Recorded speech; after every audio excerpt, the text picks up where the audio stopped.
कि लोकतंत्र खतरे में है, देश का लोकतंत्र खतरे में है। इनको ये लगता है कि ऐसे हम चला लेंगे, डंडे से चला लेंगे। ये देश किसी के बाप की जागीर नहीं है, ये 140 करोड़ लोगों का देश है। ये आजादी हमें शहीद आजम भगत सिंह, राजगुरु सुखदेव, मदन लाल ढींगरा, करतार सिंह सराबा, चंद्रशेखर आजाद जैसे हजारों योद्धाओं ने अपनी जवानी में गले में फांसी के रस्से लटका के ये आजादी हमें दी है। ये इनके किसी बाप दादे की जागीर नहीं है। क्या समझते हैं ये? इसको भी अंदर कर दो, इसको भी अंदर कर दो।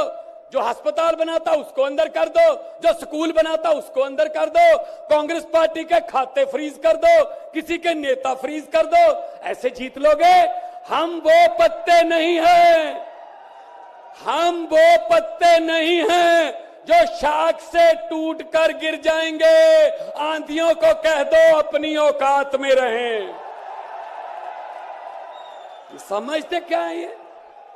अरविंद केजरीवाल को अंदर कर दो, हेमंत सोरेन को अंदर कर दो, इसके घर ईडी भेज दो, इसके घर इसकी एमपीशिप कैंसिल कर दो, इसका घर छीन लो। अरे मालिक तुम हो, इन घरों के मालिक तुम हो। इन घरों की मालिक 140 करोड़ जनता है। कोई पता नहीं किस घर में लोगों ने किसको पहुंचाना है। ये गलत फहमी में है। हुकूमत वो करते हैं जिनका दिलों पर राज होता है। यूं कहने को तो मुर्गे के सर पे भी ताज होता है। आज सुनीता जी, आज कल्पना जी बैठे हैं, सोनिया जी बैठे हैं। मैं नमस्कार करता हूं, नमन करता हूं कि इन्होंने इतने दुख झेले, इन्होंने क्या क्या नहीं देखा अपनी जिंदगी में, आंधियां तूफान झेले, लेकिन फिर भी इतने हौसले वाले बैठे हैं और आपके साथ है। आपका प्यार जो है सबसे बड़ी ऑक्सीजन आपका प्यार है। ये तालियां किसी को ऐसे नहीं मिलती। किसी को दिहाड़ी देके मोदी मोदी करवाना बहुत इजी है। जब कोई दिल से बोलता है ना, वो बात असर रखती है। जब दिल से बोलता है, ये देश के टुकड़े टुकड़े करना चाहते हैं, जैसे राहुल जी कह रहे हैं। ये देश को नफरत की आंधी में लेके गए हुए हैं। ये सीएए लेके आए। मैं पार्लियामेंट में था, मैं एमपी था तब। मैंने कहा जी मुझे बोलने का मौका दीजिए। कहते नहीं जी। मैंने कहा जी 30 सेकंड।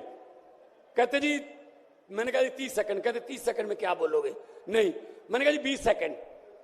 कहते 20? मैंने कहा हाँ। स्पीकर साहब कहने लगे आपका समय शुरू होता है अब। तो मैंने 20 सेकंड में बोला। मैंने कहा लंबे सफर को मीलों में मत बांटिए, कौम को कबीलों में मत बांटिए। एक बहता दरिया है मेरा भारत देश, इसको नदियों और झीलों में मत बांटिए। अरविंद केजरीवाल को तो गिरफ्तार कर लोगे, लेकिन उसकी सोच को कैसे गिरफ्तार करोगे? जो लाखों अरविंद केजरीवाल देश में पैदा हो चुके हैं, उनको किस जेल में कैद करोगे? अरविंद केजरीवाल एक व्यक्ति नहीं है, अरविंद केजरीवाल एक सोच का नाम है। इंडिया गठजोड़ इकट्ठे हैं, सब इकट्ठे हैं। आज सभी के, मेरे ख्याल में कईयों के तो कैमरे भी कांपने लग गए होंगे, ये इकट्ठे कैसे बैठ गए?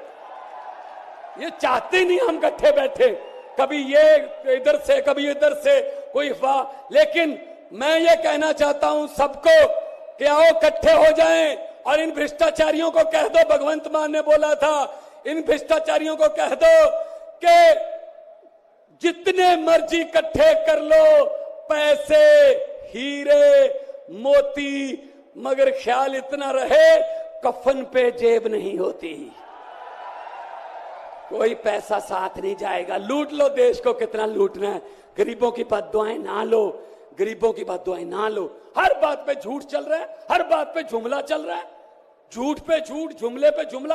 अभी जुमले बनाने वाली फैक्ट्रियां चल रही हैं। अभी आने वाले दिनों में आपके पास नए नए जुमले आएंगे, यकीन मत करना। मैंने तो पार्लियामेंट में बोल दिया था, मैंने कहा जी 15 लाख की रकम लिखता हूं, तो कलम रुक जाती है। 15 लाख की रकम लिखता हूं तो कलम रुक जाती है। काले धन के बारे में सोचता हूं तो स्याही सूख जाती है। हर बात ही जुमला निकली। मोदी जी, अब तो ये भी शक है, क्या चाय बनानी आती है? मुझे लगता चाय भी नहीं बनानी आती होगी, जिस किस्म का झूठ चल रहा है। दोनों हाथ ऊपर खड़े करके 2 नारे लगा दीजिए, इनकलाब, इनकलाब, भारत माता की, वंदे, बोले सोनिहाल।